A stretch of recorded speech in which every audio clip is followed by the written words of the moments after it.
All right. Happy Hump Day. It's Wednesday, May 6th, and it's post Cinco de Mayo. And you are watching Joycelyn Wells or listening to Joycelyn Wells on Joy Exposed. And thank you for joining me. Three cheers of joy. It's how we get started, it's how we'll start.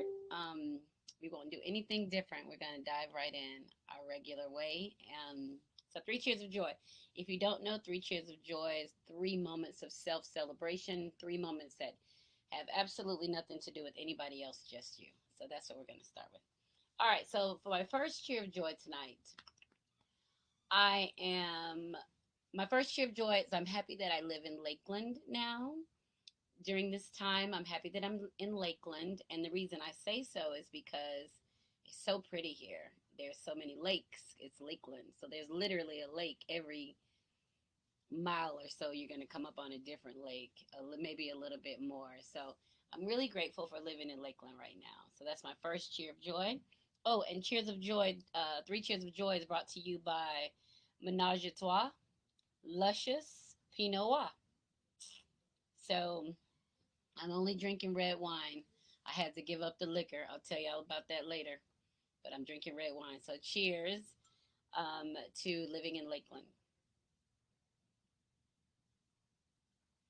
My second cheer of joy is that I'm finally coming out of whatever that COVID-19 depression funk I was in.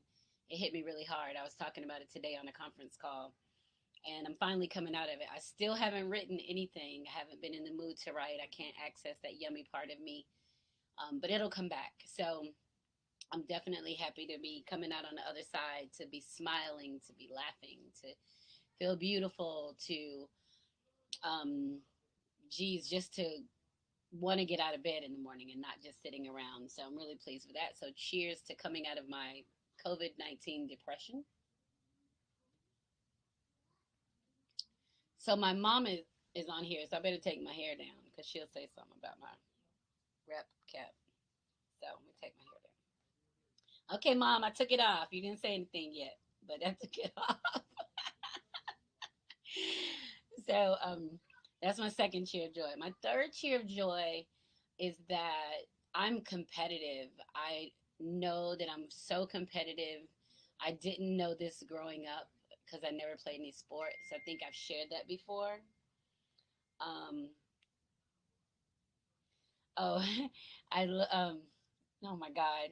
I never played any sports or anything, so I didn't know how competitive I was, and I'm really competitive. So that's something that I'm kind of growing into as an adult, just recognizing that, and I have the drive for it. So I'm pleased with that. So that's my third cheer of joy. So cheers to being competitive. Let's see. My first cheer of joy was living in Lakeland. My second cheer of joy was coming out of my COVID-19 depression. Thank you, Lord. And my third cheer of joy was just recognizing that I'm a fierce competitor. So I'm very competitive.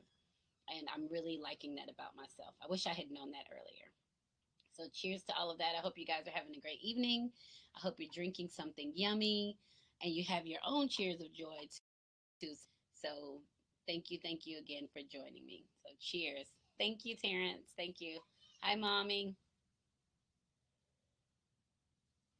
All right, so I have to say hi to my good girlfriend who lives in Italy because she has insomnia, so she's awake. So it's literally 3 o'clock in the morning, 3 o'clock a.m. there, and she just sent me a message and said, "I guess I'll be listening live tonight because she's usually asleep and she listens the next morning." So, but she has insomnia, so she's in Italy, and they've been 9 weeks on quarantine, and that's something that she's struggling with because she's living there working, but she doesn't have any family there. And she said it's literally been like 9 weeks without any contact, like human touch, right? So we have to understand, I think for us in the United States, we are move around a little bit more because, we're a democracy. Nobody can really tell us to stay home.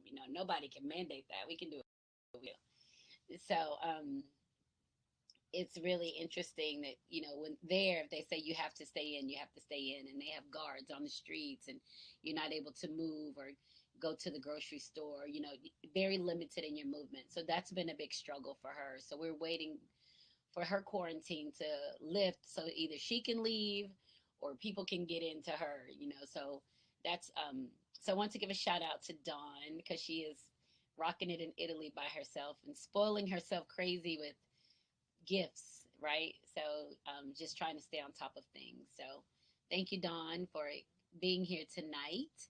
And I hope you get you some sleep. I love you too. I hope you get you some sleep. So I know you'll be working hard tomorrow. It's Thursday, Throwback Thursday. I got a great picture I'm going to post on my Facebook for tomorrow. So, Dawn, I love you. I can't wait to see you. All right. So let's keep it moving. We have I didn't really get any Facebook posts of the week. I probably have some, but let me skim through here real quick to see because I got some other stuff I want to talk about. I may forego the Facebook post of the week to talk about some other stuff. Yeah, I'll forego that. I'm going to tell you guys a story. So I started really exercising again. I usually do some form of exercise because in my mind, I feel like as an older person, I need to exercise. If I need to be moving so that when my kids have to take care of me, I'm not like a big strain on them. I'm still able to move around and stay active. So that's been a big deal for me. And I recently started back exercising because I hadn't really exercised during my COVID depression, my COVID stupor, I'll call it. I hadn't really been exercising. I had only been drinking, doing my tequila or bourbon and way too much of it. And that's another story. But anyway, so I went exercising and, I don't go like from not exercising for weeks to a couple of miles. I don't exercise and then I go walk 5 miles. Like it's just, I don't have a middle. I just go, it's extreme. So my leg, I was complaining about my knee, my left knee aching, and it was burning on the inside. I was like, oh my God, my leg hurts so bad. And I'm not big with complaining, but it was hurting bad as hell. So I asked my daughter, I was like, I need something for my knee. It's just hurting so bad. And she was like, well, remember I gave you that honey stick? And I was like, yeah. I was like, but I don't want any weed. Like, I don't, I thought it was like an edible. I was like, I don't want any weed. And she was like, no, it's just CBD. It doesn't have the cannabis in it. It's just the CBD. And I was like, are you sure? Because I've had it for like a week. And she was like, Mom, I promise it's just the CBD. I know you don't want any weed. I know you don't want that, but this will help you with your pain. I got it for you. So I was like, okay, so my legs hurting, it's burning on the inside. Like it was just like in a place I couldn't reach and I was miserable. So I took some CBD oil that I had and rubbed it on my knee.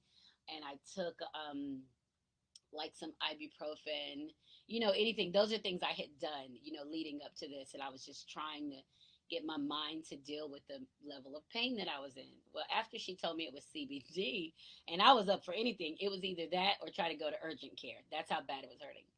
So I opened the little honey stick and I ate a part of it. And I asked her, I said, did I eat enough of it? And she was like, eat the whole thing. Eat it. You can eat the whole thing. It's just CBD. That's what they say. It's just CBD. So I was like, all right. So I ate the rest of the honey stick.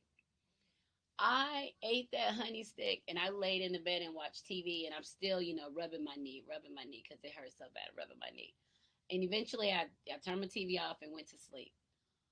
I woke up the next morning. My knee was brand new up in this thing. It didn't hurt at all. I was like in the bed, like flexing it and moving it, like bending it and stuff and raising it up. Just trying to get the angle for the pain. No pain. After that, I was like, oh, I am going to get me some CBD. I'm going to get me some of this because my leg hasn't felt this good in years. So I made it a point to keep that at the top of my list of things to do. And I asked her, I said, hey, you don't want to go to your kids and ask them for drugs. That just doesn't seem right to me. I'm like, hey, Jasmine, could you get me some more of those honey sticks? And she was like, oh, if I see the guy, I'll get them. And I was like, okay. So a couple days passed and, I'm like, did you see the guy? Did you have the honey sticks? You know, that kind of thing. And she still hadn't seen him. So Sunday, I was online on my phone trying to find a CBD dispensary near me here in Lakeland, and I found one called Lizard Juice. And I went in there and I got me some honey sticks. I got me some edible frogs. All of it CBD without the cannabis. And then there was another thing called kratom. It's another kind of leaf that they grind up and take it for pain. So I got some of those. I haven't tried those yet, but I'll tell you what. I've been walking about 10 miles a day, just between 9 and 10 miles a day, and it'll ache a little bit, you know. And I put the ice on it just in case, but it'll ache a little bit. But it's nothing like it was with that burning sensation. So I'm sold on the cannabis. If you, I mean, on the CBD. So if you have any aches or pains, anything that stops you from doing stuff, you need to look into that. Get you some, and man, it was so worth it to me because I'm really active and I don't like to be laying around. So that was kind of funny because I was like, shit, let me get some more of this. So I got me some more. I went to the guy and I got 10 honey sticks and then four edible frogs and then the kratom. I think it's Kratom. I asked my son to research that because I'd never heard of it, but I figured I would try it because it's for pain, and I don't want to get on something that's going to have me hooked because I can't afford that kind of stuff. I can't afford to be hooked to anything. So that was, so my leg is doing a lot better. That goes in line with me and my competition, me and competing because I'm competing in a fitness challenge at work, and then I'm competing in a fitness challenge with some friends on Fitbit, and I am rocking the numbers. I'm leading in both right now, and I'm saying this right now because Faceless Love is second in the friends group, and his ass will get on the treadmill tonight. I'll wake up in the morning and be in the, I'll be losing, be in the second or third spot. So, but it's a really just a great group of people that's in the group. It's like seven of us, and we've been doing this now for more than a year. Just every week, some weeks I'm down, some weeks I'm up, some I'm down. I've been down for several weeks, and I've come in last place, and I just didn't care. I just was over it because I was in that COVID depression thing. I couldn't make it happen. But I'm out now, so I'm just gonna, take it, make it the best that I can. So cheers to that. Get you some CBD. I told my mom about it, so I'm gonna have to get her some because we got a trip planned. Me and her going to. Think we were supposed to go out west, but we think we're going up north. We got to figure it out. Whatever is open first. Another thing before I get into the rest of the night is that I had a painting. I'm having a painting commission for my faceless love.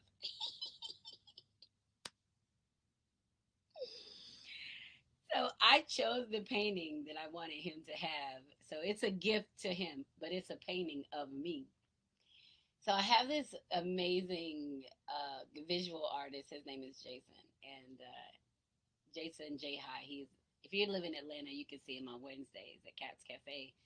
But he is doing this painting of me. Well, Jason and I talked the other night. I'm like, Jason, when the painting is done, I'm going to do a private dinner party to unveil it for maybe, 10 of my closest friends, some family, closest friends. We're going to unveil the painting. Jason's like, I'm in, bet. So because y'all know I do stuff. That's my mind. I'm in my mind getting stuff together. Well, I told Faceless Love, I said, I said, babe, when the painting is done, we're gonna have an unveiling. We're gonna do a dinner party. I already know who's gonna cater it, who's gonna do it, and it's gonna be elegant. And we're gonna have an unveiling of the painting, and the artist is gonna be there. And Faceless Love was like, my painting? So I was like, yeah, it's a great painting, and we're gonna get to share it. He was like, I don't want to share it, and I was like, but it's not about you. It's about the artist and showing off his work and unveiling his artwork of me. It's just your painting. He was like, but can we do another painting where you're not nude?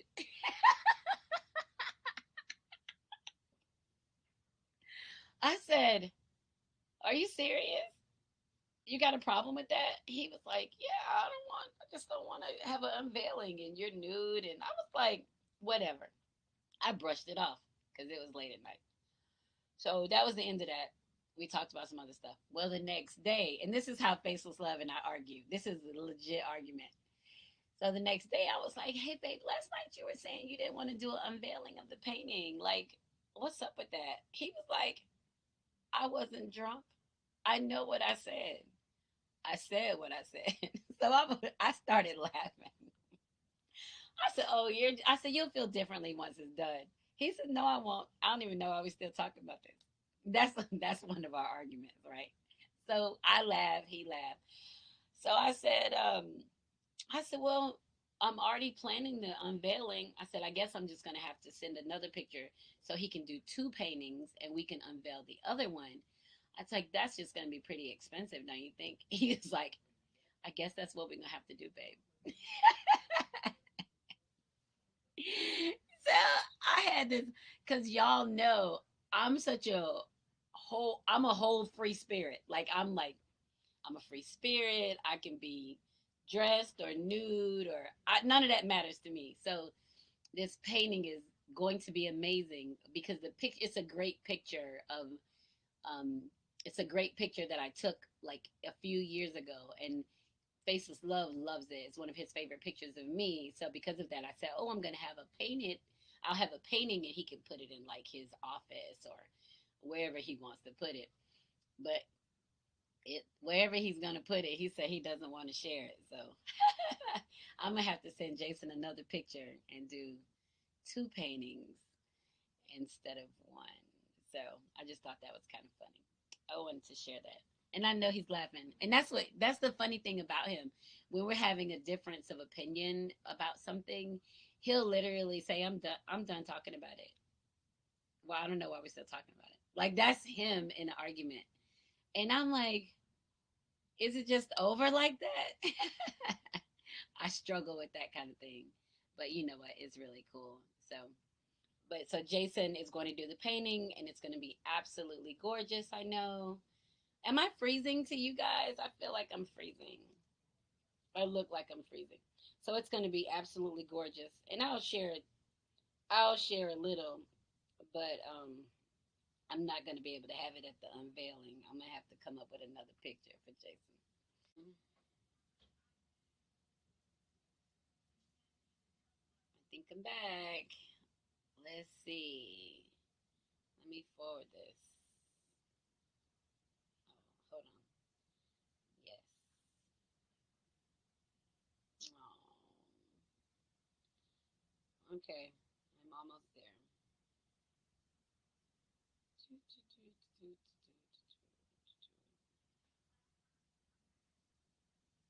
I hate when this happens. I'm gonna have to figure it out.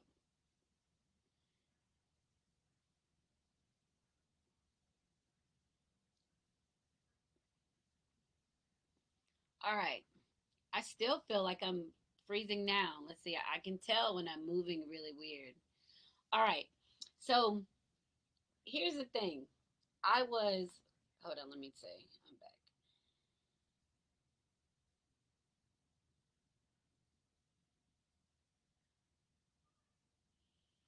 Okay. So where was I? Oh, okay. So we were in Daytona for my birthday. My girlfriend had come down to make dinner for us, which was really fun. She's an amazing chef, right? So she was like, I'll make dinner for you guys. I'm gonna come down, right? So we're there, like, and this is Faceless Love and I haven't been seeing each other for very long. So us being together was still kind of new. Like you pay attention to everything and you don't want to mess up, all that kind of stuff. So so we're there and we're just sitting around after dinner, I think, and he's telling this story. He's like, "Yeah, we're sitting around talking," and her girlfriend was like, she just really wish she had a date. That she had somebody there with us, and to go to the beach, and just kind of spend time with. Women, we always want some snuggly time, right? It doesn't matter. We just want some time. So he was saying that was talking about how she wanted somebody with her. He said, and Joy said, yeah, Joy said, well, just get on Tinder, find somebody on Tinder. So he's telling this, and I'm sitting there like, did I say that? So he was like, yeah, she was like, just get on Tinder, swipe a few times, find somebody to hang out with. You know, it's cool, no big deal. You going home tomorrow, you know. So I'm laughing, dying laughing. Faceless Love is laughing. Everybody's like, she said that. And so we started laughing, and I said to him, I said, this is hilarious that you even remember that. He said, yeah, I remember that because it made me say that's something I'd say. He said that's something that I would do, but for you to say it and like it was no big deal, like it was okay, that let me knew that let me know that you were mine, like you were my motherfucker, right? And I was like, yeah. I said, it's a lot of things that's happened to let me know that you and I are equally yoked. Like you're my equal yoke. Like you're my equal yoke, right? So you're my guy. So one of the guys was like, man, I don't want anybody that I'm equally yoked with. And Faceless Love was like, yes, you do. He's like, yes, you do. He was like, nah, because I'm this and I'm this. He said, man, I'll tell you what. He said, you find somebody that understands you, that's like you. He said, and I'll tell you what, it doesn't require any thought. He said, all you do is be yourself, love them, love yourself, love them, have a good time. You don't have to figure out if the words are going to sound harsh or if this is this or this is this or this is this. He said that's the best thing about it. He said she she is mine. She is for me because of the way she thinks and the things that she does and the way that she acts. Man, I laughed so hard because I was thinking like, how much stuff have I just said like on the fly, like whatever, and paid no attention to, but it's stuff that he held true to himself. But for me to be like, get on Tinder, find somebody, that's something I would have done. She wasn't as open to it on that occasion as I have been open to it on occasion. So I thought that was hilarious because I think that he is very reserved and he spent a lot of his life of fitting into the mold of what people expect and to be pleasing to them. And now being in a relationship with somebody who's outspoken and free spirited and let's have a good time and turn up and party and like nothing really bothers him and can apologize or kind of explain away why they're having a downtime. He's kind of like, this is really interesting. And he's getting a little comfortable with who he is, which I found out from my mom that I have that effect on people. And my mom said it, she explained it to a friend of hers. They were saying, when's your daughter coming back? Because when your daughter was here, you were so sassy and laughing and having a good time. And my mom said, when I'm with her, she doesn't judge me. I can do whatever I'm gonna do. She doesn't judge me, and that's how my girlfriend in Italy is. She's the same way. Like I can do whatever. There's no judgment. And my sister and Faceless Love and my friend Stephanie and people understand. Like if I hang out with Joycelyn, I'm having a good time. I ain't got to hear about it tomorrow. I can do whatever I'm gonna do. I can get drunk or pass out or flirt or whatever, and she's gonna be okay with me, and it's not gonna be an issue. And I think I've said that before. That's what I offer. That's what I offer in friendship. I offer safety. I offer security. I just give permission pretty much to be who you are. Because that's me. Like, I'm going to be who I am. I don't know how to cover it up anymore. And I tried for years to minimize who I was to satisfy people around me. But now I know this is who I am. So if my administrator is challenging me for a step contest, I can tell him, get your ass ready because I'm finna beat you. Don't challenge me, right? So I don't have a problem with that. Before I would be like, well, I want to walk, but I'm not gonna walk too much because I don't want to beat him. I would do something like that. But now I'm like, oh yeah, I'm gonna win. What you gonna do? So I think that's really good.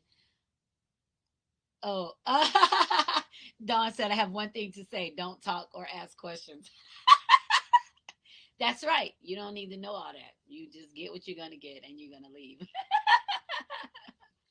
Yes, Stephanie. You know what? We can have a good time together. But now that you're drinking Jose Cuervo, I can't wait to hang out with you. I didn't know you started doing that. Oh, sorry. Y'all see that? My mom is probably cringing if she's on here. She hates for me to open stuff in my mouth. But okay. Sorry, mom. Anyway, so we have so that's me as a person. That's what I offer. I offer safety and I offer security, which brings me to a few weeks ago, I started talking about Maslow. He's a psychologist, and he had a theory on the hierarchy of needs. And I started talking about the physiological needs. That's the basic level of needs that any of us have. And sex falls into that. Put that straight out there. Sex falls into that, the basic level. And that's something we all need. But when you can articulate that you need sex and not confuse it with other things, it's easy to take care of. Men do it all the time, so men don't have a problem with it. I had to figure out for my own self and my own rule. One of my rules of dating is that if I wanted sex, I wanted sex. That's what I was going to do. I wanted sex. I didn't want to be any deception, any subterfuge or play. I know what I wanted. That's what I wanted, because I knew once I got it, I was not going to be interested anymore in the person that I targeted specifically for that. Right? So but I had to learn that for myself. I think a lot of times women get caught up with wanting somebody to have sex with, and that means facilitating a fake relationship or forcing somebody to be in a relationship or forcing somebody to be with them when that's not even what they want. And they start settling for all this bullshit because this is the person that's providing sex. And because of what we were taught about sex, is that you're very discriminate in how you offer yourself to people and how you share yourself. That's how we're taught growing up. But when you get older and you realize sex is what I wanted, I didn't want it. I don't want to eat dinner. I don't want to talk. I don't want to know anything about you. I just really want to have sex.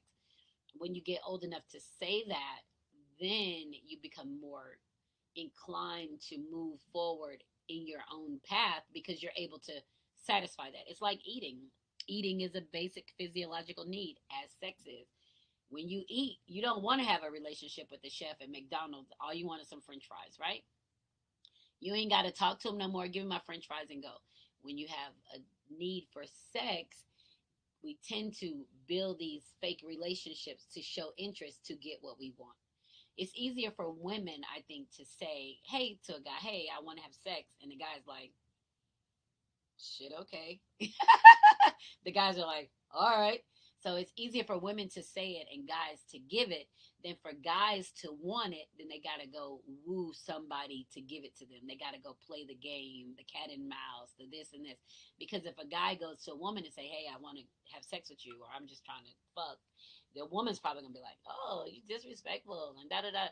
So it puts women off when guys say that. But if a woman says it to a guy, he's probably more inclined to just do it, right? But that's just how we're wired. I mean, that's the difference. Nobody is, because of societal guidelines that have been established for generations, women aren't supposed to enjoy sex. And this is a conversation my mom and I had, that a lot of women feel that their participating in sex is for their partner. It's now coming of a time where the women are, and I don't even know if it's as much my generation or the generation after me, is that the women are understanding that sex is a pleasure for them. I have a need for sex. I want to enjoy sex. It and it ain't got nothing to do with you. It's got to do with me. But the generation before me, there are a lot of women that were still caught in just doing it for somebody else. And there are women in their late 60s or early 60s, late 60s, 70s that will tell you they never had an orgasm. They never had an orgasm. And they've got kids. They've got kids. They've had husband. They've been with people, but they think that they're there for the pleasure of the other person.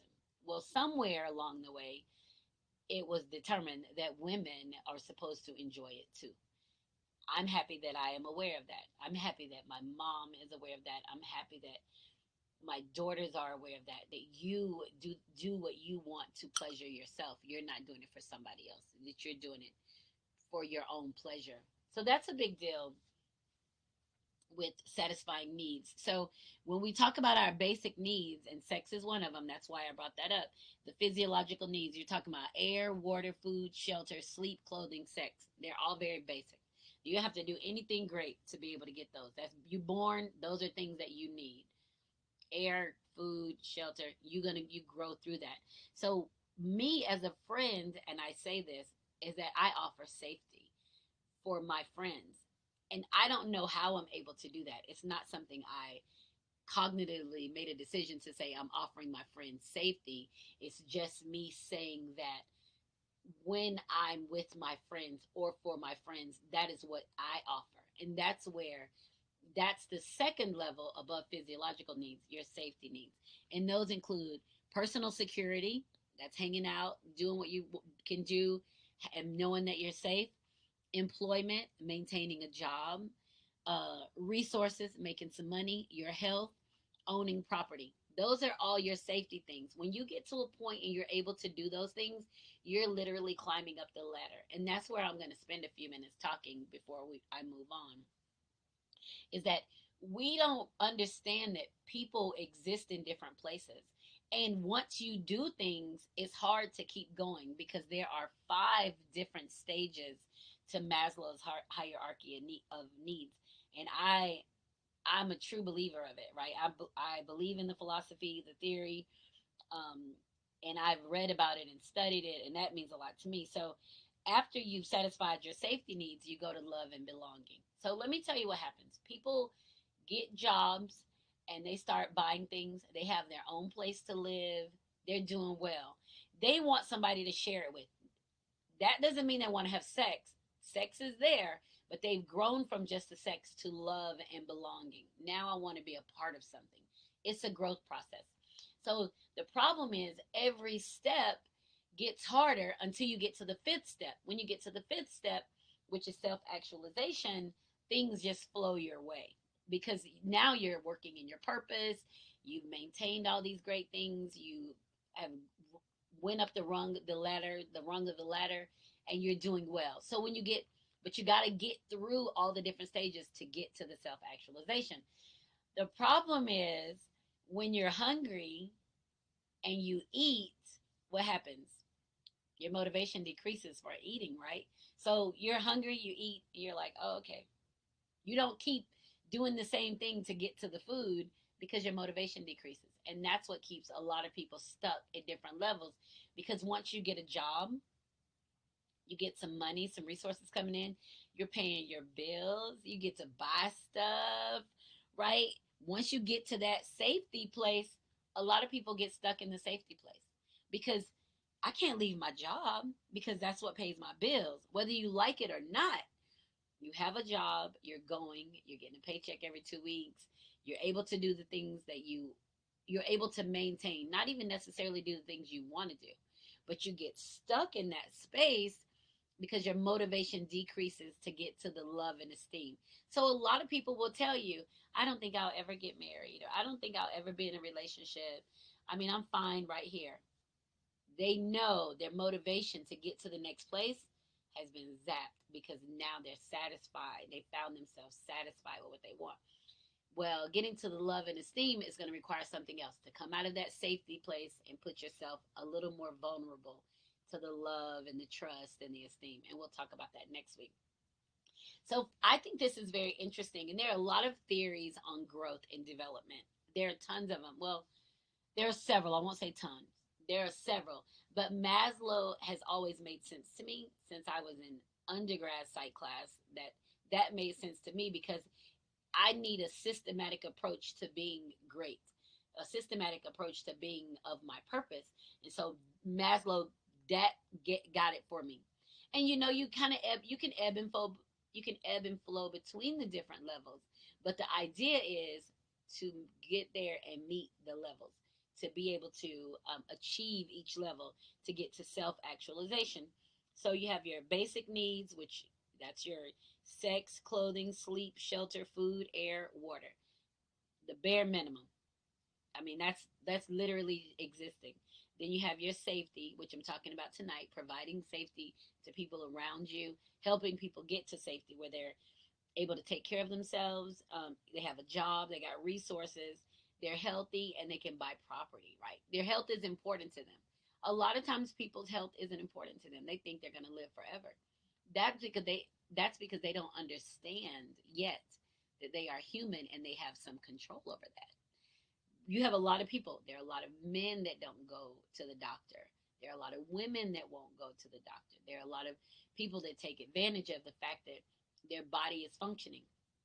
That was a big deal with me for as much as I was drinking. I was drinking. And I kept thinking, like, damn, my liver is a real trooper. And it's going to be a trooper until what? It's not. So I had to kind of get myself in a mind space that, okay, I can't drink like this. So what am I going to do? I'm not in a place that I can say, okay, I'm only going to drink this much. I literally, what did I say earlier? I only have a bare minimum and an extreme. So it's either drink or don't. And I decided I'm not going to drink any distilled liquor. I had to remove that completely from my diet. So it wasn't even tequila or vodka or bourbon. I was like, I've got to be in control of this. So I'm taking distilled liquor out, period. And that's what I've done. So it's been last Wednesday, I had Hornitos tequila on Joy Exposed. That was my last distilled liquor. And I have had some wine, which is fine. And I got some wine and I have had, this is my first glass of wine tonight. Shit. I had sangria yesterday for Cinco de Mayo. It gave me a headache. Ugh. So, I mean, I tried. I was trying to celebrate, but it gave me a horrible headache. So I wasn't interested in that. So it's not pleasing to me. But I had to go through a space of control for myself, not anybody else. I talked through it. I talked to you guys about it several times. I got to stop drinking so much. I need to stop drinking so much. I told Faceless Love I'm drinking too much. I got to stop drinking. And I had to literally get to a place that I said, okay, this is it for me. I'm not going to buy a bottle of tequila after this. And that was my last bottle of tequila. I still have some bourbon and put up, some really good bourbon too. I have it put away, but that's okay. It's not open, and I have a partial bottle that's open, and I'm not going to drink it because I've told myself that I wasn't.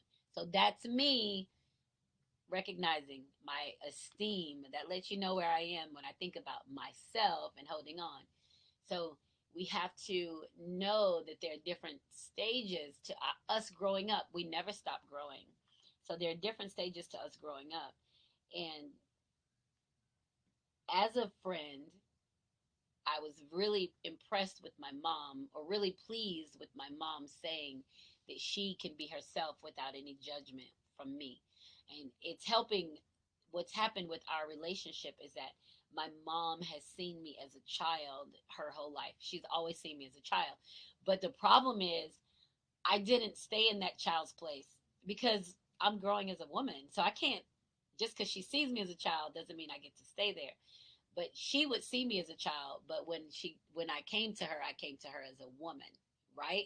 That's the thing, is she had to kind of shift her own ideas of what's supposed to happen. And then she realized, like, she's a good woman, and she is my daughter, and she's going to take care of me, and she loves me, and I love her, and I'm safe with her. And so, she and I talked about that, and that made me very happy that she can now see that I am a woman and I am a safe space for her. Her seeing it now says a lot for when she gets, as she ages and she needs help, she'll recognize the safety and security and no judgment that she saw in me, right? That'll make her more comfortable in transitioning from where she's living to possibly with me or near me. When I start making recommendations for her movements, she'll trust that I'm doing it in her best interest and I'm not just doing it because, right? And that's a big deal we have to think about with our parents. And our children are going to have to think about that too. How are they going to take care of us? So you all, my thing for you guys is that you have to kind of think about where you are in your life, and you have to know that you can't be stuck where you are, and you're not being if you're not being of God's purpose. I won't say, and you're not, because I don't know. We don't know. If you aren't being of God's purpose, if you don't know, you have to figure that out. Are you being of purpose to the universe? Are you doing what you're supposed to do while you're here? Because we don't get any second chances. This is our life. We don't get a do-over. We have to make the most of it. So we'll talk about love and belonging next week. And tonight we're talking about personal security, employment, resources, health, and property. If those are things that you have accomplished and you haven't made that leap to love and belonging, we're going to talk about that next week. What do you need to do to get to that place of love and belonging? What do you need to do to continue to grow? How do you move up the hierarchy of needs? You may know people, adult people, that are stuck in the physiological needs, the basic needs. That's not a good place for anybody to be, because if they're stuck there, they're going to try to drag you into this physiological space with them, and that's not where you're going to be. And I think that's why Faceless Love and I have such a good time together, because we are both kind of focused on being our best self and being of purpose and doing our thing. That's a big deal when you find somebody who can articulate that, their words and their actions, to show that they're moving and they're growing. That's a big deal, because a lot of times people want to hold you still because they're stuck. They don't want you to grow because they're not growing, or they're afraid to grow. Fear is our biggest, our saboteur is fear. Our own mind is the thing that keep us from moving and keep us from joining. So let me see what else I was going to talk about tonight. Um, oh, I know, was talking about being of our purpose. I got a few minutes left. I know we had some technical difficulties. I'm going to try to work on that for next week too. I'm sorry about that. So when I had the pleasure today, I haven't seen my son since the pandemic stuff, since we've been locked in the house. So what, 6 weeks, 7 weeks here? End of February, March, April. Yeah, so 7 weeks. We usually go to dinner on Wednesdays. And so this is a thing that people don't understand when you're dealing with other people. My ex-husband and his wife, my ex-husband is a custodial parent of our son. Our son lives with him. He's 17. So we have this pandemic going on. So I would like for my son to be with me, right? I want to see him, and I could demand that. But my ex-husband is trying to protect his home too, right? So he's limiting movements. They're kind of social distancing and keeping the family safe. So I had to respect that. So I told my son Monday, as we were texting, and I said, okay, the city's opening up. Can we see each other for lunch or dinner on Wednesday? Is it time, or do I still have to wait? He was like, oh, it's fine. Let's do it. So I was like, cool. So I got to see him today, and whew, that's my baby. Let me tell you guys something. He has grown probably 2 inches since I saw him last. It's only been a couple months. He's like 5'10". He's got like full beard. He's so good looking. Oh my God. And I looked at him and I felt so small next to him, right? I just felt little. First of all, he has a man presence. I mean, because that's something that's encouraged, that he is a man. I've always encouraged that. So he has a man presence, and his voice has gotten deeper, and so all of that stuff has been happening over time. So I'm looking at him, and he hugged me, and it was like he just wrapped me in his arms, and I was like, oh my God, you're like a whole ass man. Like, you're a man. And it took me a moment to be like, wow, my baby is a man. He's a man. Like, he's going to be shit in college next year. He's going to be somebody's husband. He's going to be somebody's dad. Like, he's a man. It's different looking at my daughters, because they're kind of replicas of me. I see me, I see them. I see them, I see me. But for my son, he's different. Like, he's taller than his dad. He's my complexion. He's like a male representation of me, right? So he has qualities of both of us, but I can see myself in him, and I'm like, damn, he's a man. So he and I went to eat, and he wanted to go to Chipotle. He was treating me to dinner today because he had some Chipotle coupons, and he was telling me he didn't have much money because his money was tied up in investments. That's what he does. He does investments. He tries to make money, and it's not helping because one of his friends, a friend of a friend, invested their money in Tesla and made like $25,000. And so my son is like, okay, I got to get back on my investments. So they're serious about trying to make some money. They're like hustlers on the stock market, and they're like 11th grade. Like, so they're young playing the stock market. So anyway, we go to Chipotle. He bought us lunch, which was really nice. We had lunch. We couldn't eat in, so we ate out, and we sat there and we talked. And as I was driving him back home, he asked me. I was telling him that one of my colleagues passed away. Josh passed away, and I was telling him about his service. And he says, "Mom, what are your thoughts on death?" And he said, "I've never asked you that. What do you think about death?" And I said, "Well, what do you mean?" He said, "Well, you don't really seem to be bothered by it. What do you? I just wonder what you think about it." And I said, "Well, I said I really always say that death is the greatest gift of living." And he said, "What?" I said, "Death is the greatest gift of living because once you die, it says that everything you were supposed to offer to the universe, you've done it, and your time date stamp is on there, and you're able to move from your physical self to your spirit self into the next realm of living." I said, "So to me, death seems to be a separation of I'm working to get to it, so I've done it, and I'm moving on." So he was like, "Wow." He's like, "Mom, that's really interesting. I've never had that conversation. No one ever talks about death that way." And I said, "Well, if you're going to quote me, make sure you use my name because that's my original quote." So we laughed about it and stuff. And he says, "Well, let me ask you this." And I said, "What is it?" He said, "Do you have any vivid memories of your childhood?"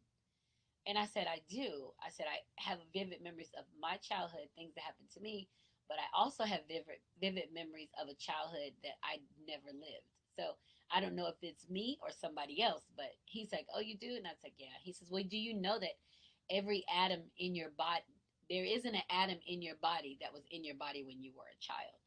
I said, "I can believe that, because the body reprocesses itself, the cells die. And so I get it. Yeah. So it made sense to me. So I was like, yeah, I understand that." And he said, "So don't you wonder how you can remember the things that are vivid from your childhood?" I said, "Not really." I said, "The thing that I worry about or wonder about the most is how can I have such a relationship with my grandmother and I never met her? Because my grandmother died when my mom was 11. So I never had an opportunity to meet her, but I've always had a relationship with her. Like I feel like this is a person in the next realm that stays connected to me, that gives me information and gives me advice, and I feel really connected to my grandmother's presence, whether it's whatever it's through." But my mom was so young that when she passed away. So I was telling my mom one time that I talked to her, and my mom was like, "You what?" And I was like, "Yeah, you don't talk to her?" She's like, "No." And I was like, "Well, I've always talked to her because I never had her, so I felt like I needed to reach out. So I always have since I was little." So my son was just saying, um, as we were talking, about that and dreams and stuff. And I said, "Well, I see things that aren't mine, but I see them, and I can even see in my tomorrow different things." I said, "So maybe it's in another life. Maybe it's in a different realm." And he says, "Oh, a multiverse." I said, "A what?" He said, "A multiverse." I said, "What's that?" He said, "It's a theory on multiple universes." And I said, "There's a theory about it?" So, we had this whole just in depth conversation about it. The thing that I love about talking to my son is that I've always talked to them very open about conversations and things. Like he's the person I told to look up the kratom just in case he can buy stock in it. But I've always been very open to talk to him. And I love that he's a young man. And they always say men mature slower than women. But he can have these conversations from a philosophical perspective and from a education perspective and from experience, right? And just dealing with me. And I love that about him because he's not immature, he's not selfish, he's kind and he's considerate and he's loving. And those are the things that I've always wanted my children to have. Those are the qualities I wanted them to have. when I would say I'm not raising them to be children, I'm raising them to be adults. So that was a big thing for me. And I'm looking at him and I'm like, he is going to be such a great, great man. And I'm really pleased. I was pleased to see him today.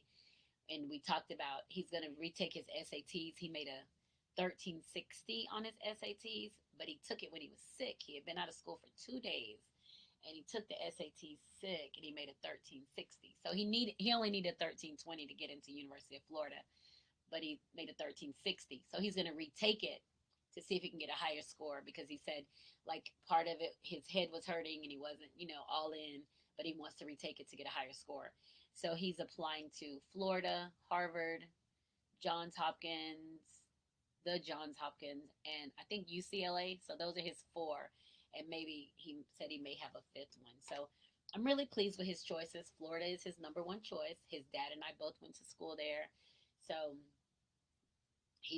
that's his number one choice, which is good. And, it's right in Gainesville, so not so bad. But yeah, so that was, we talk about growth and safety and your hierarchy of needs and what do you give your kids and how do you allow them to grow. And, that when I see it in my children, it just blows me away because I was telling my son today, I said, I think the men who come into our families, my son-in-laws, faceless love, I said, I think the men who come into our family learn very quickly that we are some strong ass women, very independent, goal oriented, driven. I'll do it myself.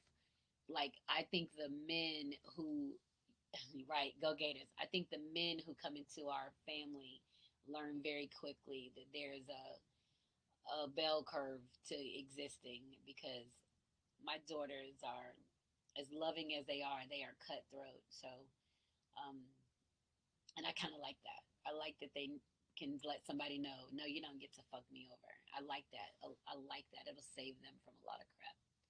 So it's 10 o'clock, and don't forget, you can listen to any of the episodes on iTunes, SoundCloud, Google Play, iHeartRadio, Pandora, YouTube, and you can also purchase my books on my website, www.joycelynwells.com. I am going to try to finish the Happiness Starts with I soon. I'm gonna read it tomorrow and see if it gets my yummy juices to write to get them flowing again because I need them. I feel like I'm ready to write, but I feel like I just can't. I just don't have any words right now. So um, it'll come back though. It's okay. I'm just resting. I did do a lot. 4 books in 3 years. That's a lot, right? I've done a lot. So you can find anything on my website, www.joycelynwells.com. You can find my blog from when I was in Italy, different things in my blog, some stuff I've written about faceless love, some stuff I've written about different roles in my life, about my children. So there's tons of stuff there. I thank you guys so much for joining me tonight, and I'm sorry we had the technical difficulties. And I will see you guys next Wednesday. Mwah! Happy Cinco de Mayo. Have a great May and take care of yourselves and your family. And remember, when joy is exposed, everything just feels better. Good night.